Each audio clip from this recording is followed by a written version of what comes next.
जेवण म्हणजे फक्त पोटभरणं नसून ते चविष्ट आणि आरोग्यदायी हवं. म्हणूनच साई जीवन कोल्ड प्रेस्ड ऑइल बनवलंय सर्वोत्तम शेंगदाण्यांपासून.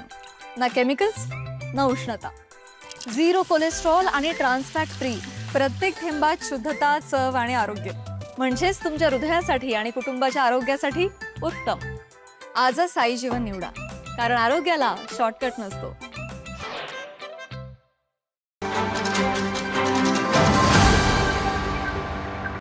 हे सगळे प्रशासन आज देशाच्या गृहमंत्र्याच्या आगमनासाठी स्वागतासाठी रमलेला आहे. पण इथं शेतकऱ्याचा जीव चाललेला आहे. याच्याकडे कोणाचं लक्ष आहे का? आणि मग एखादा राजा महाराजा यावा. मला इथं यायला 1 तास उशिरा झाला. त्याचं कारण त्यांचं जे काय ट्रायल चालली होती त्यांचं त्या कॉन्वायचा, त्यासाठी मला तिष्ठत राहावं लागलं. शिरोलीतनं इथं यायला मला 1 तास लागला. म्हणजे हे सगळं करायला तुम्हाला वेळ आहे. परंतु या जिल्ह्यातल्या जो उपलब्ध पाणीसाठा आहे, जो आता उभ्या पिकांना पुरेसा आहे, 31 ऑगस्ट पर्यंत काही अडचण नाही आहे.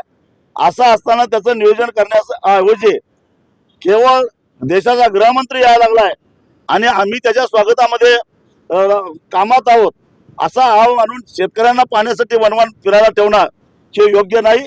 आणि म्हणून मग त्या गृहमंत्र्याला आम्ही सांगू की आमची परिस्थिती काय आहे. आणि त्यामुळं आम्ही इशारा दिलेला होता की पहिल्यांदा हे पाणी चालू करा, कपाती मागे घ्या. आम्ही पूर्ण सहकार्य करायला तयार आहोत. उपलब्ध पाणी 31 ऑगस्ट पर्यंत कसं वापरायचं याचं नियोजन करायला शेतकरी पूर्णपणे सहकार्य करायला तयार आहेत. आम्ही आडमुठी भूमिका घेतलेली नाही आहे. दुसरी गोष्ट, आमचं म्हणणं एवढंच आहे की आता उपलब्ध पाणीसाठ्याचा एकत्र बसून चर्चा करू.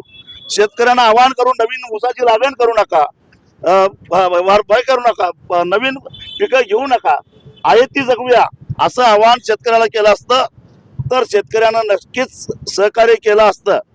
सगळ्यात महत्त्वाची गोष्ट म्हणजे गेल्या 50 वर्षाचा इतिहास बघितला तर कितीही मोठा दुष्काळ पडला तर कोल्हापूर जिल्हा पूर्ण कोरडा जात नाही. थोडं या सगळ्या जलाशयामध्ये 1-2 टीएमसी पाणी अगदी दुष्काळ पडला तरी सुद्धा साचणार आहे. मग त्या पाण्यात हे पाणी असे करून पुढच्या वर्षभराचं पूर्ण कोरडा दुष्काळ पडला तरी सुद्धा नियोजन करणं शक्य आहे. पण त्यासाठी बसलं पाहिजे, अभ्यास केलं पाहिजे. आणि ते न करता वर्ण आदेशाला इथल्या अधिकाऱ्यांनी योग्य भूमिका घेतलेली होती. ताज्या घडामोडी पाहण्यासाठी माझा महाराष्ट्र न्यूजला आजच सबस्क्राईब करा.